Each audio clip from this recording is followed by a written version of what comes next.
Desde el punto de vista geológico y teniendo en cuenta la situación geográfica de España, ¿qué zonas se plantean como las más seguras para el almacenamiento de residuos para nieves?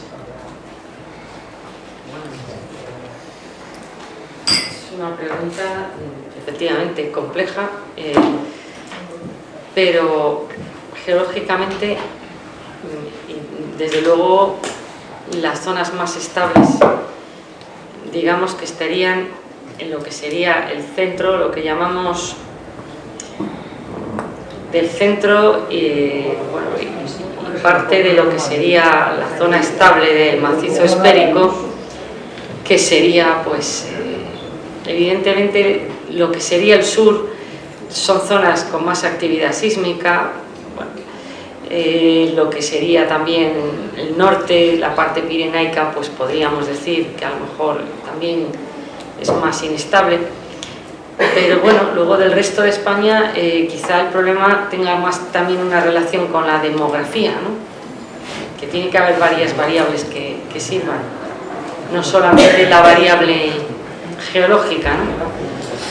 Pero digamos que geológicamente podría servir. En general se habla de granito como una roca madre estable. Las arcillas, bueno, pues también, pero vamos, normalmente se podría hablar de, sí, de zona sedimentaria, pero también la arcilla se puede utilizar como aislante que bordea todas esas cápsulas de residuo radiactivo. Y luego las zonas salinas también se ha trabajado o se piensa que podrían ser, pero probablemente donde pueda haber una composición geológica válida, que podría ser bastantes sitios, quizá el problema sería más luego de tipo demográfico en el largo plazo, pero en principio muchos sitios, podríamos decir, un espacio amplio dentro de la península ibérica para poder trabajar. Nuestro país es grande en ese sentido, no es como a lo mejor otros, sino que tenemos bastantes opciones, ¿no? La siguiente pregunta está en la misma línea. ¿Qué requerimientos tiene el lugar de almacenamiento de los residuos? ¿Tipo de roca, estructuras del terreno, profundidad? ¿O pueden haber en ellos emisiones radioactivas?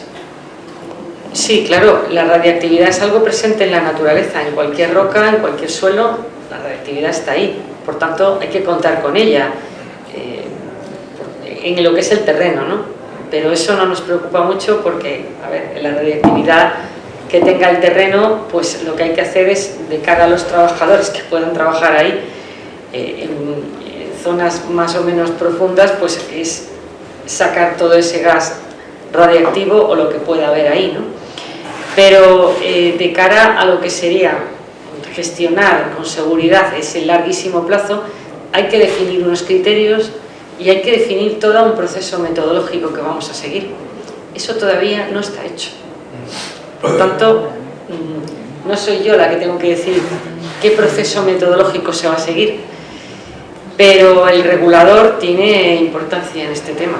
Deberá de establecer todo el proceso que hay que seguir y no es sencillo. Eso ya lo veremos. Hay una cuestión que os he comentado antes, lo de Oncalo en Finlandia, que es el primer país que acomete ese trabajo.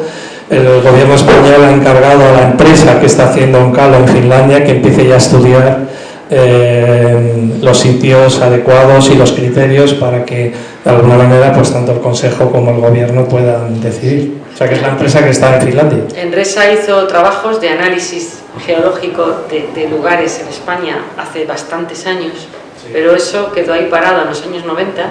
Lo sabemos en Extremadura. Que yo creo que se tenía que haber seguido, sinceramente. Creo que ese tipo de trabajos en colaboración con el Instituto Geológico y Minero de España también se podría seguir manejando toda esa información, porque siempre es interesante saber el potencial del subsuelo, que no solo están los residuos radiactivos, hay otras posibles cuestiones que se podrían almacenar, también el CO2, se habla de muchos temas, y bueno, pues efectivamente tendríamos todo un trabajo de desarrollo por parte de Enresa que hay que mantener y continuar, pero falta, como digo, la base jurídica de desarrollo regulador.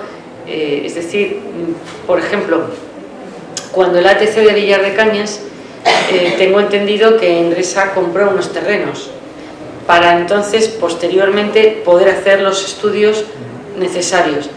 Y ahí en esos estudios, pues, bueno, salían cosas que no eran perfectamente fáciles y claras, pero a lo mejor lo que hay que hacer es una base jurídica que permita el acceso a cualquier lugar para poder hacer estudios antes de hacer nada seguro, ni dar por seguro nada. Y luego en ese proceso que digo que puede ser largo, tampoco directamente decir, no, pues ya está, aquí se hace, bueno, habrá que ver, haciendo lo que podríamos llamar una fase de laboratorio subterráneo. Por eso son muchos años de pruebas, de análisis y de pruebas posteriores, ¿no? Hasta que aquello, digamos, bueno, pues ya puede servir como almacenamiento de residuos radiactivos, y hasta que luego aquello digas, bueno, ya se podría sellar, que ya nos vamos efectivamente a, no sé, a 80 años o 70. O sea, esto, de momento estamos todavía en una primera fase, que es ese desarrollo metodológico de esas bases jurídicas. Quisiera añadir una cosa sobre esto, porque en algunos países de Europa, fuera de Europa yo creo que no se está haciendo nada, pero sí se han buscado métodos y procesos para designar el sitio. En Finlandia, desde luego, pero creo que allí lo tuvieron más fácil, porque las investigaciones que empezaron en toda Europa en los 80 no se detuvieron por la oposición y la desconfianza, yo creo que muy bien motivada de la gente frente a esas exploraciones, como ocurrió en el resto de Europa, ocurrió en Francia, ocurrió en Alemania, ocurrió en España. Finlandia no. Y por eso tienen ahora, yo creo, capacidad de hacer un AGP. Pero viendo cómo lo hicieron en Francia, cómo lo están haciendo en Alemania, la cosa empieza por decir, tenemos que hablar de residuos. Y tenemos que hablar, y a nivel político, yo creo, como tú dices, en algunos países, yo creo que en todos menos Finlandia, empezó por una ley que determine las tareas que hay que hacer, cómo hay que hacerlas y los derechos que tienen las diferentes partes y obligaciones. Y todo empieza por que los organismos encargados técnicamente del tema, o sea, el equivalente al Consejo de Seguridad Nuclear de cada país, el equivalente a Endresa, se pongan a dar todas las explicaciones posibles y expongan toda su información y se expongan al público, y el público tenga derecho a preguntar cualquier cosa, desde público organizado como asociaciones hasta gente, lo que sea, todo ello para que, bueno, permee en la sociedad la necesidad de hacerlo, que no parezca un abuso y un avasallamiento, ¿vale? Que se tengan en cuenta los criterios técnicos, porque es muy importante que salga bien, que no se escapen de ahí los residuos. En fin, una serie de cosas que la verdad es que llevan muchos años. Por eso es tan importante que aquí empecemos a hablar de residuos y dejemos, hay que enfocarse, bueno, algunos, el cierre de las nucleares, una vez visto el plan de cierre parecía que la cosa se desactivaba, ya veremos, pero lo que desde luego no se puede dejar es los residuos, porque es lo que políticamente van a ser más reluctantes a tocar, porque en residuos no hay ningún beneficio. No, está claro que es el gran reto que tenemos como país, porque falta entender el proceso que se va a seguir, qué papel juega cada uno en todo esto, quién va a marcar esos criterios, qué evaluaciones. O sea, necesitamos todo eso y, por supuesto, hacer pedagogía, porque lo que no puede ser es que tratemos a un país que ya tiene 50 años de democracia como si fuera, ¿no?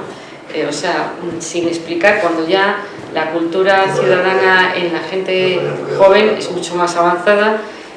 Lo que llamamos ciencia ciudadana también está muy asentado como idea, es que la ciudadanía participe, comprenda, acepte, bueno, pues todo eso hay que trabajarlo y se necesita un cambio de forma de hacer las cosas, porque tenemos gobierno abierto, tenemos plan de gobierno abierto, por ejemplo, como instrumento de gestión de una administración más abierta y más moderna, pero luego en determinadas cuestiones como estos sectores, evaluación del impacto radiológico ambiental, todavía eso, tenemos expedientes como el de Palomares, que sigue siendo secreto de Estado el tratamiento que se le da. No tenemos la información de Palomares abierta, es decir, lo que hay allí, la radiactividad que hay, que no digo que haya fácil solución, no estoy diciendo que se haga algo mañana corriendo y ya está, y todo resuelto. No es sencillo. Pero lo que no entiendo es que sea secreto de Estado, porque a fin de cuentas es una zona contaminada con radiactividad, ¿no? Que eso en la época de Franco fue un accidente, todo eso tuvo tenía un tratamiento, pero ahora, a día de hoy yo no lo entiendo. Bien, hay una declaración, no es pregunta, dice: para mí no tiene ningún sentido, ha sobrepasado su vida útil para la que fue diseñada y lo que corresponde es cerrarla como se acordó. Bueno, empezamos ya con las preguntas a mano alzada. Máximo, tu turno, ya te toca. Se oye bien, ¿no? Yo voy a hablar de los afectados, el daño que ha hecho esa central nuclear a todos los vecinos que viven en el entorno de la central nuclear de Almaraz. Yo la conozco hace 40 años, cuando se empezó a hacer.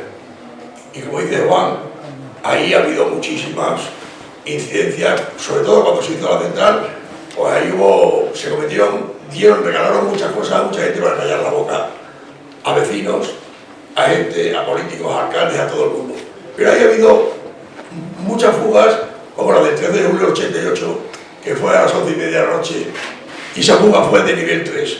Esa fuga alcanzó, según decían ellos, los vientos dominantes fueron hacia Candeleda, Talavera, pero también llegó a Portugal. Aquellos lo silenciaron y lo callaron. En aquella fuga, encima metieron muchos niños a visitar la central para decir que no pasaba nada. Y es una vergüenza, nosotros eso lo denunciamos, que no metieran a los niños cuando había una fuga tan importante como la de... Esa y muchas más que ha habido. Entonces, mienten, porque mienten tanto al Consejo de Seguridad Nuclear, que tapó la fuga aquella del 13 de julio del 88, que dice que es... ahí hay especialistas ahí en la central nuclear, pero claro, prácticamente ellos nos engañaron a todos, porque aquella fuga fue escandalosa, como esa, con muchas más.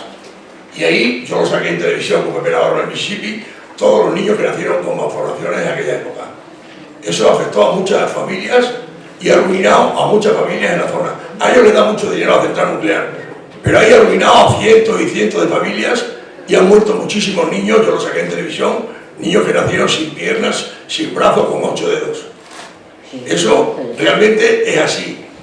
Lo que pasa es que no quieren que se haga un estudio, pero yo llevo 40 años ahí y conozco a toda la gente de la zona porque he tenido un almacén y conozco a todos los vecinos de los 60 pueblos que hay.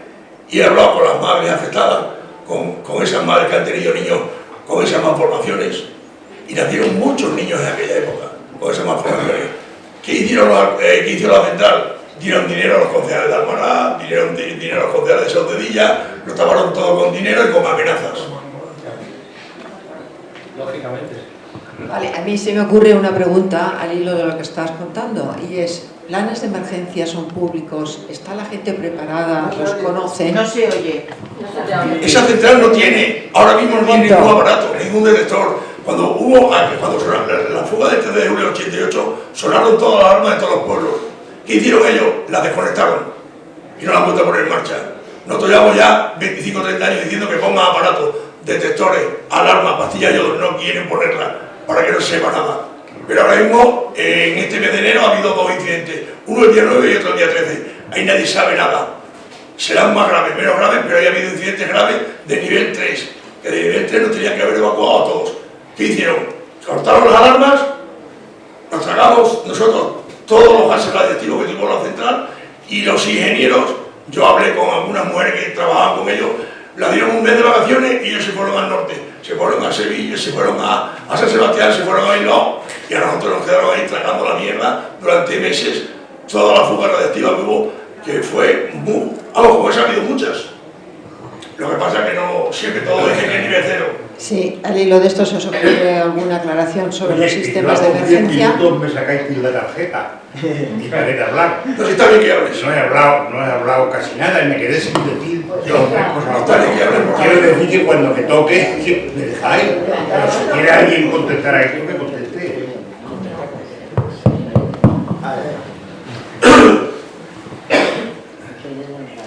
El argumento principal,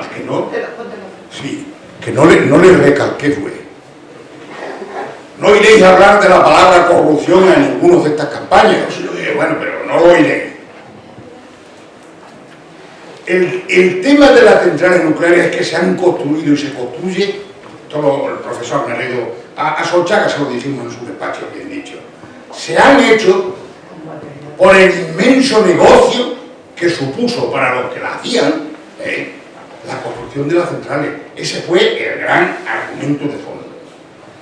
Con la corrupción como hija, imaginaos la cantidad de chapuzas que se han hecho. Tenemos fotografías de coqueras, cualquiera que entienda un poco de construcción, de ver unas oquedades en el emparrillado del hormigón, impresionante. Entonces, con un panorama de eso, está recogido todo en el informe, con un panorama de esos, y viendo que no han sido capaces de desarrollar el tema de residuos en ningún lugar, porque nadie quiere un cementerio en su sitio, pues este tema va para largo, este tema va para larguísimo. Y esto no puede esperar a que se solucione ese problema en absoluto. Esto estaba previsto para un tiempo, lo han pasado con creces, tienen el plan previsto y lo que hay que hacer es ir a la liquidación como está prevista. Y el tema residuo se va a tardar muchísimo tiempo en resolver. Pero no, esto no puede esperar a que se resuelva el tema residuo. Entonces, bueno, ese es uno de los argumentos principales que yo quiero, si tenemos que esperar a eso vamos arreglados. Entonces pues convendría ya que de una vez, ¿por qué estas van a volver a forrarse? Van a volver a la corrupción. Ahora la corrupción es el negocio que viene ahora del desmontaje de la planta. ¿Quiénes son los que saben de tecnología? Ellos mismos, que se asocian con las empresas constructoras y les van a encargar el negocio del desmontaje de la planta y van a volver a forrarse otra vez, pero por lo menos que la desmonten.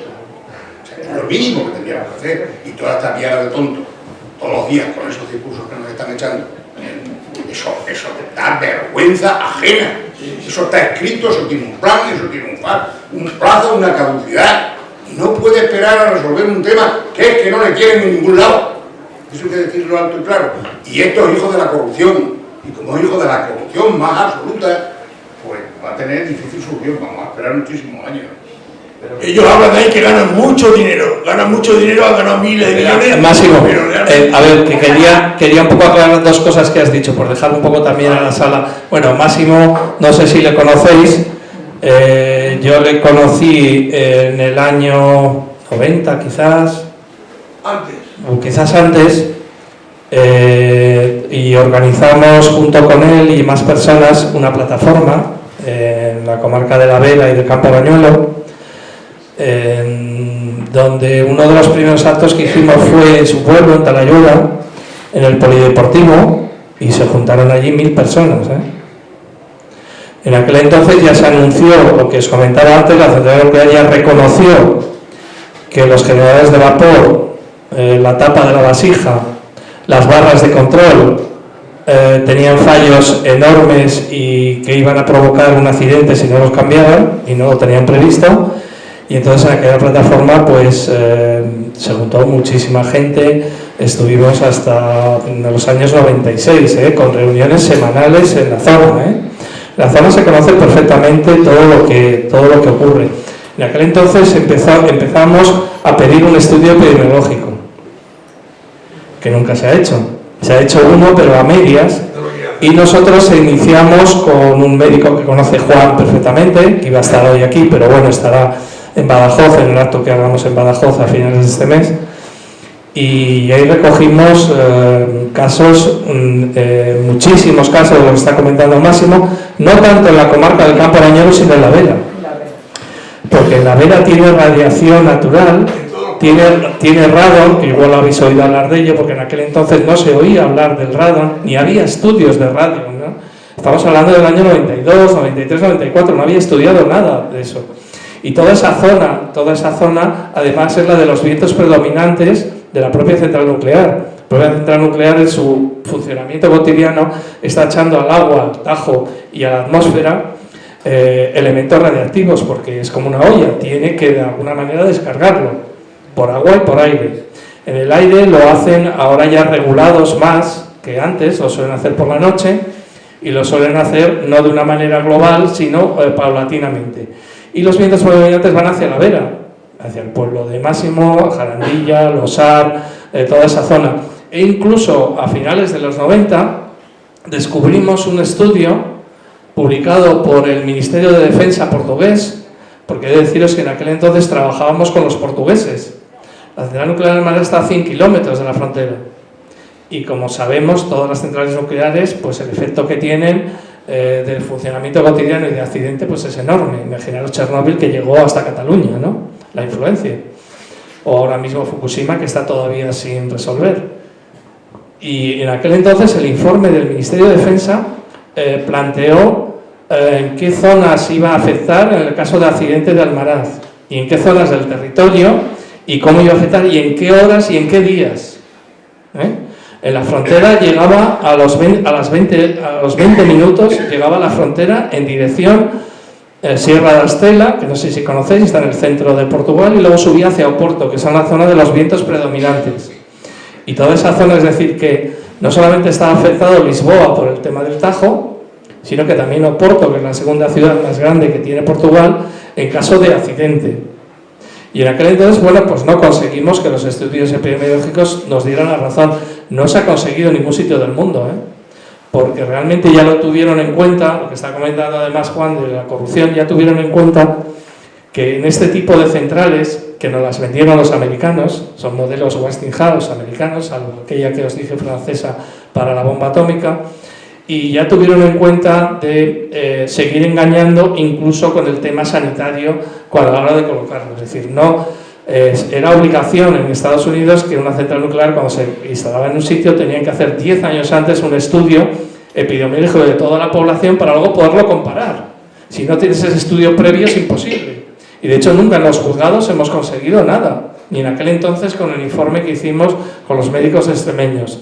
Y luego la segunda cosa, os he comentado Máximo, que también es muy grave y que ha ido variando y ahora mismo sigue siendo grave, que es el Consejo de Seguridad Nuclear, en base a los incidentes que hay o sucesos, les adjunta un número, es decir, les adjunta un índice de peligrosidad. Sí, suceso, incidente 1, 2, 3, accidente y demás. Claro, Almaraz nunca ha tenido ningún accidente, porque si no, no estaríamos aquí contándolo, Es decir, el problema de los accidentes es que cuando ocurran, no vamos a poder montar esto para explicarlo, Esto ocurre habiendo casi 3.000 incidentes en esta central, en las dos reactores, durante 40 años. ¿Puede haber el accidente mañana? Pues puede haberlo. ¿Cómo lo sabemos? Pues no estaríamos aquí, ni hablando de esto, ni preveyendo. No se puede prevenir nunca un accidente, salvo cuando ocurre y ya está. Y entonces en esos números estaban, como está diciendo Máximo, podían ser incluso hasta el 3 como reivindicando nosotros. Luego lo dejaron en el 2 y luego en el 1. Y se le ocurrió al Consejo de Seguridad Nuclear en aquel entonces, porque estaba dominado por los lobbies nucleares de la industria nuclear, bajarlo. Lo que era el 1 al 0, lo que era el 2 al 1, lo que era el 3, es decir, para que pase la siguiente y penséis que es 0 o 1. ¿Qué ha ocurrido? Que la reforma del Consejo de Seguridad Nuclear ahora actual, que sí vemos que es mucho más independiente y más confiable que antes, ha sacado una reforma de notificación de los sucesos hace año y medio, en el año 2023, donde ha vuelto a recuperar los índices. Es decir, lo que era 0 es 1, lo que es 1, 2. Si ahora os metéis al Consejo de Seguridad Nuclear y vemos que todo está notificado, adiós, y vemos que casi siempre suele ser un 0, pocas veces es un 1, casi todos tendrían que ser un 1, porque la legislación del 2023 lo exigiría, y sin embargo las empresas no lo hacen. Y el Consejo, bueno, es más independiente que antes, pero sigue también una dinámica de tapar, ¿no? De esconder, de no alarmar, como dicen ellos. Es que si no alarmamos. Yo creo que en este momento se está aplicando bien la normativa de clasificación de incidentes y espero que el Consejo haga un análisis adecuado y una clasificación correcta. Si en algún caso hay dudas, pues el Consejo tendrá que aclararlas. y plantear lo que sea. Eso está. Sí, la gente del Consejo nos ha comentado que las empresas siguen todavía exigiendo que sea cero y no sea la normativa que había antes que se desarrolló. Sí, yo quería saber, es decir, se ha hablado o ha quedado patente la inacción del sistema sanitario en cuanto a prevención, estudios epidemiológicos previos, etcétera, ¿no? Me consta que la Universidad de Extremadura también tiene medios, está el laboratorio de radioactividad ambiental de la Universidad de Navarres, que es aquí en Cáceres, digamos, tiene unos medios importantes. Yo no sé si tenéis constancia de si son activos en cuanto a seguimiento, prevención, atención o lo que sea, porque yo he conocido ese laboratorio, me ha parecido que tiene potencial. Lo que desconozco es si efectivamente, con todo el potencial que tiene, presta los servicios que habría que prestar o podría hacer más. En fin, me gustaría que vosotros, que imagino estáis más en el asunto, pudierais informaros al respecto, porque es un gran desconocido. Sí, bueno, se ha modificado a lo largo del tiempo esa institución, ese instituto, y es verdad que lo creó Ibarra en un momento determinado de vorágine con Almaraz, sobre todo, fue en los años 90, 96, cuando se cambiaron los generadores y demás, y no había todavía, pues como ha dicho Máximo, los suficientes aparatos. Sí había en los ayuntamientos, pero los que los tenían no sabían interpretarlos. De la manera, saltaba la alarma y decían, apágala, que se va a enterar la gente. Es decir, no sabían lo que estaban haciendo ni lo que funcionaba. Entonces decidieron centralizarlo en la Universidad de Extremadura, aquí en Cáceres. Y hasta que luego el Consejo de Seguridad Nuclear decidió centralizarlo en Madrid. Es decir, que ahora mismo todo el instrumental que tienen a través de este instituto, y que ha participado Portugal, es decir, que hasta hace muy poco realmente es que no había estaciones de medición. Sí, no había. Entonces ahora todos los datos ya no los recibe el ciudadano, el alcalde, el concejal, la universidad. Los recibe directamente ya el Consejo de Seguridad Nuclear y ellos deciden si decir o no decir. Entonces esa es la situación actual. Realmente, si no dicen nada, es que no ha pasado nada. Pero ya os digo, el día que lo digan no podemos estar aquí. Es decir, el día del accidente, imaginaros, ¿quién le va a decir? ¿Un aparato? Oye, que va a haber un accidente, correr. Y el ejemplo lo tenemos no solo en Chernóbil, sino en Fukushima. Es decir, al mínimo incidente, accidente que sea, las empresas lo intentan tapar. Es que es así, es decir, esta energía y esta industria constantemente ha estado trabajando así. ¿Lo sigue haciendo ahora? Pues mirar, el día que hubo esa gran manifestación, que iba a haber miles de personas, hincharon también la afluencia y demás, porque nosotros vivimos allí y estuvimos allí. En la plaza de Almaraz no había más de 4.000 personas. Es muy raro que en una plaza que no haya más de 4.000, de la plaza a la central se sumen 3.000 más de repente, pero bueno, da igual. Es decir, que 2 semanas antes hubo 2 incidentes graves en Almaraz, antes de esa manifestación. Los está viendo constantemente. En el año 24, la central de Almaraz es la que más incidentes tuvo de toda España, de todas las centrales. Lo veis en la prensa, en el lobby, que dicen esto, o que declaran, o que la prensa normal de aquí extremeña la veis que diga este tipo de cosas. La verdad la tendrían que decir una cosa y otra. Tendrían que decir, igual que lo sabemos nosotros, Almaraz la que más incendios tuvo en el año 2024, de todas las centrales. Sin embargo, ¿cómo no lo venden? La más segura, la que más produce, tiene el número 1 campeón mundial de seguridad, Almaraz. Pero ¿sabéis quién se lo ha dado? Ellos mismos. Hay un organismo que se creó en el 86 en Londres, pero que tiene ramificación en todos los países. En España no está la sede, está también en París, que es la asociación, la llamada Asociación Nuclear Mundial. Se creó con Chernóbil para decir, vamos a intentar, lo que tú decías, vamos a intentar que esto no nos vuelva a ocurrir. A los pocos tiempos de crearse este organismo a nivel internacional, con supuestamente gente independiente, pero al final es que están los mismos, de la propia industria quien está, los rusos dijeron, oye, ¿para qué es que habéis creado este organismo? si nos estáis dejando de lado, no os estáis estudiando lo que pasó realmente en Chernóbil, todavía no había caído el muro. Es decir, estamos en el año 86, 87, los propios soviéticos dijeron: ¿para qué sirve este organismo si realmente estáis defendiendo la industria? No estáis estudiando lo que ha pasado para que no vuelva a ocurrir. Bueno, pues la presidenta de esta asociación es española, ahora mismo, de hace muy poco tiempo. Y está haciendo lobby con el Foro Nuclear Español con este tema y está todos los días en la prensa. Y todos los días. Esta presidenta de esta asociación mundial va a ser la próxima presidenta del Foro Nuclear Español. El actual presidente, un tal Araluce, que le conocemos bien, ¿verdad, Máximo?, ha sido director de Almaraz durante 15 años. Y le conocemos y hemos hablado con él. Hablar es por decir algo. Entonces, es que en estos lobbies está la propia industria, están todos los que defienden de ingeniería, de arquitectura, es decir, están todos los organismos que defienden que esta industria tiene que seguir adelante. Lo curioso es que en este debate no está ni Endesa ni Iberdrola, pertenecen al Foro Nuclear, pero todavía no han dicho, y bueno, como decías tú, Cristina, estamos en un estado de derecho. Y lo que recomendabas tú también de decir, oye, vamos a empezar al residuo y tener seguridad jurídica. Estado de derecho, lo principal es tener esa seguridad jurídica. Luego hay normativas que se publican en el Boletín Oficial del Estado, hay leyes, hay decretos, y hay algunos decretos donde dicen lo que tiene que hacer una empresa para pedir la prórroga de una central, porque la legislación española no prohíbe que una central no pida la prórroga, salvo que el Consejo de Seguridad te diga no puedes, porque tienes tales defectos y tales carencias que no vas a poder hacerlo. O si lo haces tienes que gastarte 20 millones, 10, 40 y si no, no lo hagas.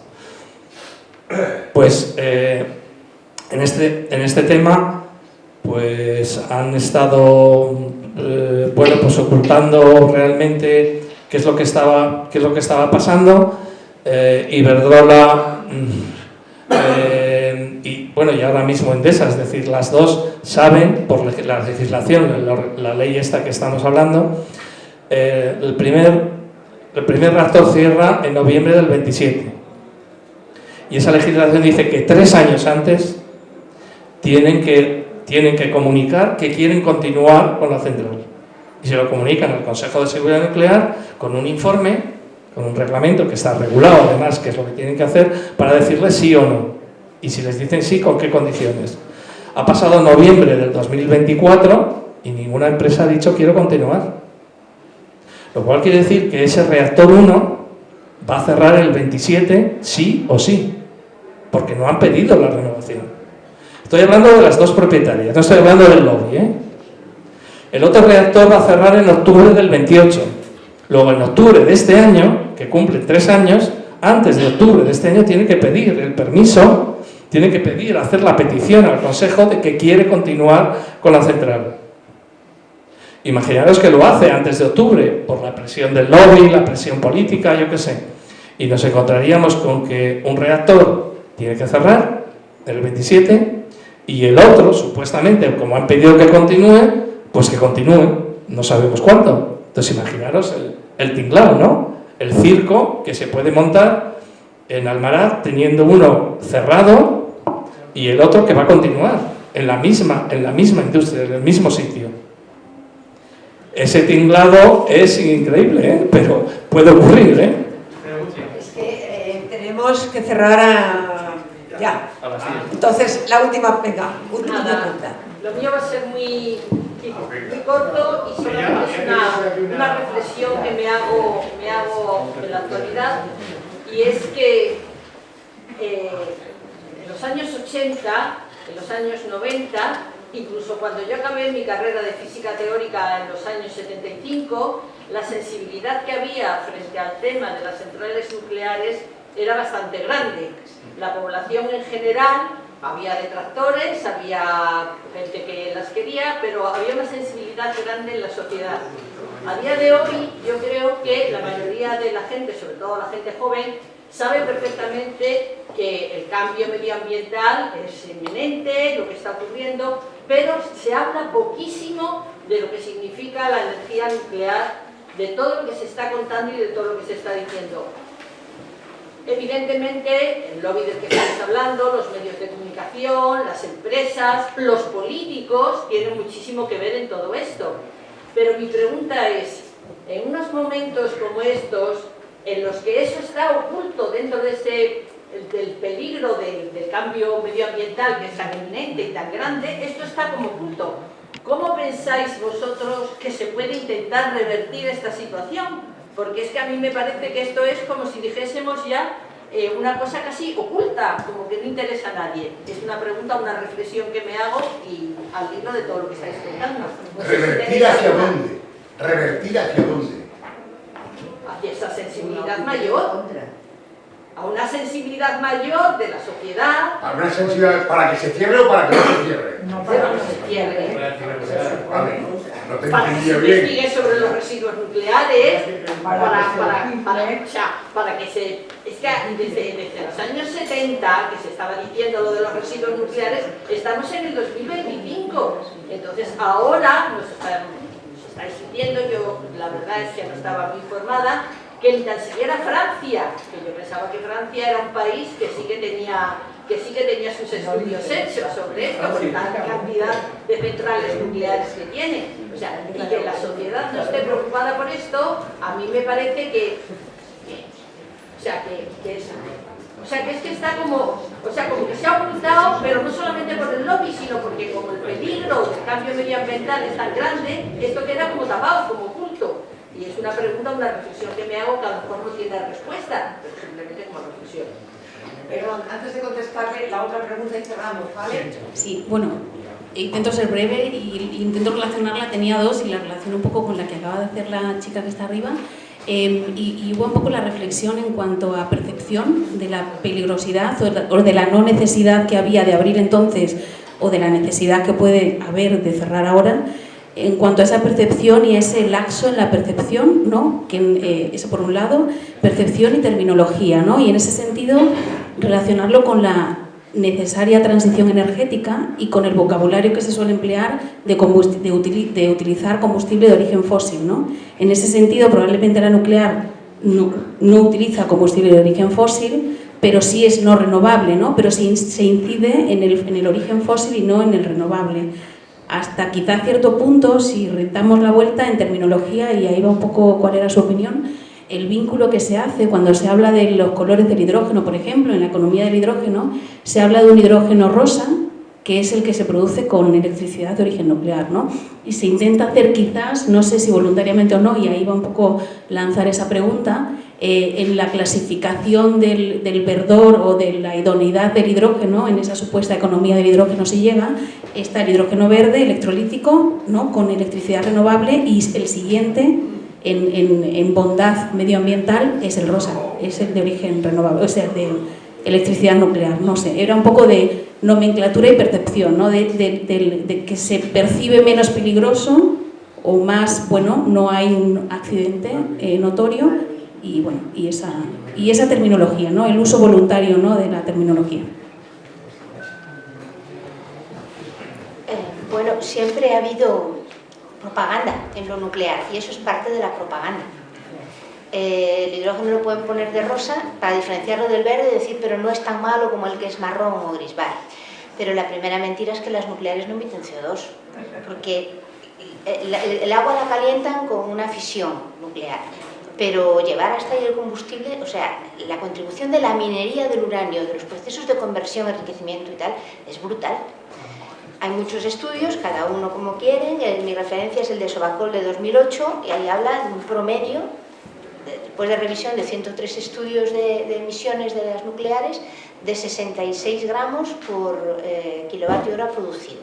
Eso es un 15% de lo que le atribuyen al gas en ciclo combinado, que es más eficiente que otros. Entonces, bueno, a ver, es menos que el gas, ¿vale? Es mucho menos que el carbón, pero es mucho más que la solar y muchísimo más todavía que la eólica. Entonces, desde ese punto de vista, que se siga diciendo, no, es que las nucleares no producen CO2, emisiones cero, eso es una campaña de propaganda brutal, si no, no se podría mantener. Bueno, pues lo del rosa, me imagino yo que va en la misma línea. Cristina Narbona tiene publicado un artículo en El País recientemente, cuyo título es para no olvidarlo. Ni verde, ni barata, ni segura. Le leísteis en su día. Perdona. Es un periodista que anda hacia mí, yo le he dicho lo que tenía que decir. Con respecto a lo que tú dices, tu reflexión era un poquito más técnica y bueno, te han contestado un poco. Yo a lo que has dicho solamente me he quedado con una frase y te contesto. Has dicho tú que has hecho alusión al lobby, como que parece que no tenía tanta importancia. El lobby es terrible, a mí me está recordando al de... por donde quiera que voy utilizando la palabra corrupción, porque es la forma de corrupción más grande que he conocido. Y así se lo dijimos a Solchaga en su despacho, demostrándolo. Por eso se cierran las centrales, por la cantidad de dinero que se forraba. Y entonces ahora te quiero decir que no minusvaloremos al lobby. Tengo en la cabeza ahora mismo un periodista de lobby que le ha dedicado un montón de... Tengo a una televisión que sacaba ahí de aquí, pública, de vergüenza, que ha hecho un programa hace poco que daba vergüenza escucharlo. El lobby sigue teniendo mucha fuerza. Bueno. Yo aprovecho tu pregunta para deciros que existe también una energía renovable que es la energía geotérmica y que es importante que los ayuntamientos, cuando se les presenten proyectos de construcción nuevos, sobre todo en esos casos, o grandes centros comerciales o espacios, desde luego la tengan en cuenta, porque es importante esta energía para conseguir a largo plazo también mejores, que la inversión a largo plazo es bastante rentable. Si a nosotros nos sobra energía en Extremadura, hay de baja entalpía, o sea que no es necesario. de la energía de España. Pero vamos, es un alegato en favor. A ver, las dos preguntas que habéis hecho a mí me parecen fundamentales y claves, aunque parezca mentira. A ver, el verdadero lobby, este lobby español que estamos hablando, es una copia del verdadero lobby a nivel internacional que está en Francia. ¿Vale? Francia es el país que tiene 55 centrales nucleares. El 70% de su producción eléctrica es nuclear. Es un país que no ha querido y que ha renunciado al desarrollo de renovables como ha hecho España o como ha hecho Alemania. ¿Por qué? ¿Por qué ha hecho eso? Pues os lo comentaba al principio, es decir, la industria civil nuclear está totalmente vinculada a la militar. Decía, me estoy inventando esto porque, claro, comentabas antes como los jóvenes antes y los jóvenes de ahora. Bueno, leer, porque me parece que os lo he puesto ahí, las declaraciones del actual presidente de Francia, Macron, el fin de semana. ¿Cómo le ha respondido al Trump? Y le ha dicho, ¿cómo? Unión Europea, saber que Francia es el único país en Europa que tiene bombas atómicas, misiles nucleares, submarinos nucleares, y ha dicho a Europa, tranquilos, que como lo tengo yo, todo eso, y no hay ningún problema, porque además tengo centrales nucleares para poder seguir produciendo todo, os voy a salvar.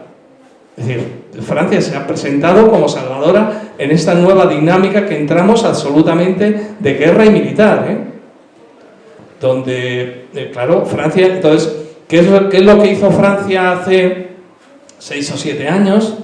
En todas las cumbres europeas del clima, Francia iba y se juntaba con otros países, 10, 12 es lo que ocurre, ¿no? Hay 200 países en el mundo, tú planteas algo, engañas a 10 o 12, 14, cualquiera, para decir no estoy solo si no hay 20 más. Para decir que la energía nuclear era una energía que efectivamente tenían que contar con ella como promotora del cambio climático, a la emergencia climática. Ninguna cumbre mundial ha admitido nunca la nuclear como solución al cambio climático. Entonces, ¿qué hizo Francia? Por el problema que tiene gordo, interno, dice, bueno, pues voy a la Unión Europea y me invento un color, lo que decías tú, me invento el verde. Entonces se inventaron que la energía nuclear era verde y que como era verde, Europa les tenía que ayudar con dinero del New Deal, este nuevo, de la New Green, de la nueva dinero este que se puso después de la pandemia, porque como era verde, pues les tenía que ayudar, igual que ayudaban a las renovables o a la geotermia o a la biomasa. ¿Y lo aprobó la Unión Europea? Pues no. Lo que pasa es que el lobby está diciendo que sí. Entonces, ¿qué está pasando aquí? Lo llevó al Parlamento Europeo. El Parlamento Europeo no es como los parlamentos nuestros de todos los países en Europa. No tiene facultad legislativa, ninguna. Es una propuesta que hacen el Parlamento y dicen, pues vale, venga, sí, venga, pues que es verde. Entonces se trabajan muy bien a todos los países, a todos los grupos para decir, es verde, lo aprobó el Parlamento no es ni ejecutivo ni es legislativo. Luego es una mentira que está propagando el lobby, es decir, que veis que la propaganda... Ahora, vamos a lo de la propaganda que comentabas tú. Hay un año clave, en el informe este está, o sea, que recogiendo el Marat se ve un poco cómo van avanzando. Hay un año clave que es el año 2017, 2018, es decir, poco antes del 2020. Porque ya os digo que en España cada 10 años lo que hacen es renovar las licencias de las centrales nucleares. Renuevan de 10 en 10 años. No las renuevan de 2 o 3, 4 o 5, de 10 en 10. Y en el 17 se empezó a hablar, nosotros como movimiento ecologista empezamos a hablar en el 15, de que llegaba el 20. Y se lo dijimos, por cierto, a Vara. Le dijimos, Vara, el 20 va a cerrar. Estas, al menos las nuestras. Hay que hacer algo. Y dijimos, propon un estudio de impacto económico en la zona, previendo el cierre, para que ese impacto de cierre fuera menor. Nos prometió que sí, y luego no ha cumplido. Pero bueno, aparte de ese paréntesis, esos años clave, 17 y 18, hasta esos años, donde se firmó precisamente el acuerdo con el gobierno del calendario de cierre, donde se vio que el lobby ya no estaba en el Consejo de Seguridad Nuclear, sino estaba fuera, ya no le dejaban manipular todo desde el propio Consejo. Y en aquel entonces la población española, en las cifras que tenemos, tengo por ahí datos, estaban en torno al 60 y tantos % en contra de la energía nuclear, la población española. ¿Qué ocurrió? Y tengo aquí el informe. El lobby encargó a la Universidad de Navarra un estudio, campaña, para decir que la imagen de la energía nuclear tenía que cambiar en forma positiva. Y empezaron a currar desde... Este es un informe que se publicó en el año 19. Y empezaron a machacar absolutamente todo. Voy a decir algo que a mí no me importa decirlo, porque me da igual. Ejemplo, el diario Hoy, ya que has dicho la televisión. La televisión extremeña ahora mismo, bueno, como Guardiola apoya la energía nuclear, pues está dedicada exclusivamente al 80% a decir que hay que seguir y que si no es grave. Está el diario Hoy y el diario Extremadura. El diario Extremadura, si le seguís con el tema de la energía nuclear, da vergüenza estar en una región con un periódico así. Es decir, es que es todos los días hay una información buscada, es decir, la directora ha encargado a periodistas que cada día se las ingenien para hacer algo para demostrar que Almaraz tiene que seguir. El diario Hoy, ¿qué ha hecho? Igual. No, Juan, me parece que te lo he comentado. Pregunta, a ver, yo no puedo escribir en el diario Hoy. Bueno, sí, y yo tampoco, Bueno, bien, vale. Pero sin embargo el diario Hoy ha hecho algo muy interesante que yo os propongo que lo leáis. En la primera semana de enero de este año sacó 7 reportajes sobre Almaraz. 7 reportajes, 7 días seguidos. Ahora lo llaman así, Almaraz 1, 2, 3, 4, 5... Os ruego que en la hemeroteca que tenéis aquí, en las bibliotecas lo veáis y leáis esos informes de un periodista del diario Hoy que intentaba ser objetivo dentro de lo que cabe y contar la verdad. Contar que la zona nuestra donde vivimos se está despoblando. Que los pueblos que han recibido esos 10 millones anuales desde hace 40 años han perdido población. Que el nivel de paro es el doble que en toda Extremadura. Todo eso lo dice el diario Hoy. ¿Se lo inventa? No. Está recogiendo el informe este que os decía de la Asociación de Municipios Nucleares, de la MAC. Y recogiéndolo y leyéndolo, ha escrito los 7, ha escrito todo. Recoge los impuestos, es decir, ahora, en definitiva, yo creo que las empresas lo que les interesa es que o reciben dinero del Estado o cierran. Esa es la amenaza, ¿no?, al gobierno actual. Entonces dicen, nos ponéis muchos impuestos. Bueno, Pues en este reportaje el periódico de hoy lo explica muy bien, la diferencia entre impuestos y tasas. La tasa de la basura no es un impuesto, ¿verdad? Eso lo entendemos, ¿no? ¿Por qué nos cobran la tasa de la basura? Porque es algo que viene con algo que yo hago, que tengo que pagar por algo que yo hago. Sin embargo, un impuesto es otra cosa. Bueno, pues las dos cosas las mezclan para decir, nos asfixiáis con los impuestos y las tasas. Las tasas son, como ha explicado Cristina, pues realmente por la actividad que tú haces. Tú haces una actividad que deja mierda, llamada residuos, tienes que pagar por ello. Pero pagar por ello ahora, que lo estás generando, mañana, pasado y dentro de 10.000 años. Si no, se lo dejamos a las generaciones futuras. Y cada las empresas dicen, no, ¿qué voy a pagar yo? Hasta el año 2005, las empresas, está aquí, las empresas decían que los residuos no eran de ellos. ¿Os lo creéis? Es que lo decían. ¿Y sabéis cómo nos lo decían? Todos los días en el recibo de la luz. Estábamos pagando nosotros esa tasa, que a partir de 2005 empezaron a pagar ellos. Y estaban desde el 80 y desde el 70 funcionando. ¿Quién cuenta eso? ¿Cómo se explica eso? ¿Cómo se lo explicas a un joven? Hay que explicarlo, es decir, no sé, igual es que hacemos pocas charlas como estas. Necesitamos mucho más tiempo y es que tenemos que cerrar. Bueno, como sé que tenéis que cerrar, solo quería apuntar una cosa más. Cuando las centrales de carbón cerraron, en las zonas donde se cerró la minería del carbón, se aplicó un plan de transición justa. Y hay en este país un instituto de transición justa, que precisamente es el que se encarga de hacer una radiografía de la actividad económica de las zonas y ver cómo se puede apoyar un nuevo desarrollo económico, ¿vale? Pues eso mismo querían hacerlo aquí en Almaraz, lo han hecho en Zorita, lo han hecho en Garoña, pero con poco tiempo, sobre todo en el caso de Garoña. Y aquí pensaban que tenían tiempo para ir haciéndolo bien, poco a poco, de manera que se siembren las iniciativas, se apoya a la gente que tenga iniciativas, seleccionándolas adecuadamente y eso pueda salir adelante. Pues están muy frustrados porque, claro, con este ambiente de bronca política y de ruido y polvo, pues la gente no ve el cierre. Y mientras no se vea el cierre, no se plantea un futuro diferente. Y entonces, pues ven que no van a poder preparar con tiempo la transición en esta comarca. Y solo quería que lo supierais, es decir, no es gratis esto de andar enredando como se está haciendo. Muy bien. Hombre, hay un informe que yo lo recomiendo, está en la red. Valdellés 1 es la primera que se cerró, como os comentaba antes. Valdellés 1 cerrada, que todavía está sin clausurar ni desmantelar, por el tema del plutonio. Sí, Enresa hizo un informe de qué dinero recibió la zona, de qué manera crearon nuevos empleos en ese periodo desde que cerró hasta hace muy poco. Y ese informe es demoledor. Las conclusiones son que realmente la zona sin la nuclear y cerrada ganó en empleo, en economía y en iniciativas. Pero lo que está comentando ahora mismo Cristina, claro, todo este ambiente del lobby, de los políticos en Extremadura, de ambos partidos, de cierta prensa de aquí y de fuera, está creando un ambiente que nadie ya cree nada, es decir, nadie se cree nada ya. Afortunadamente, hombre, todavía tenemos una ministra que todavía se lo cree. La ministra acaba de decir que qué chantaje es ese de que se siente con las empresas para volver a hacer un calendario. Volver a hacer un calendario en un país de Estado de Derecho, que hay una normativa y te dice claro qué es lo que tienes que hacer y lo que no tienes que hacer.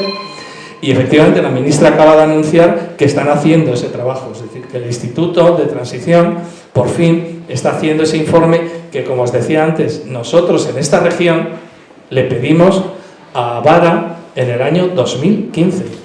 2015, y no quiso hacerlo. Es decir, que estamos donde estamos. Bueno, muchas gracias. Un aplauso para este.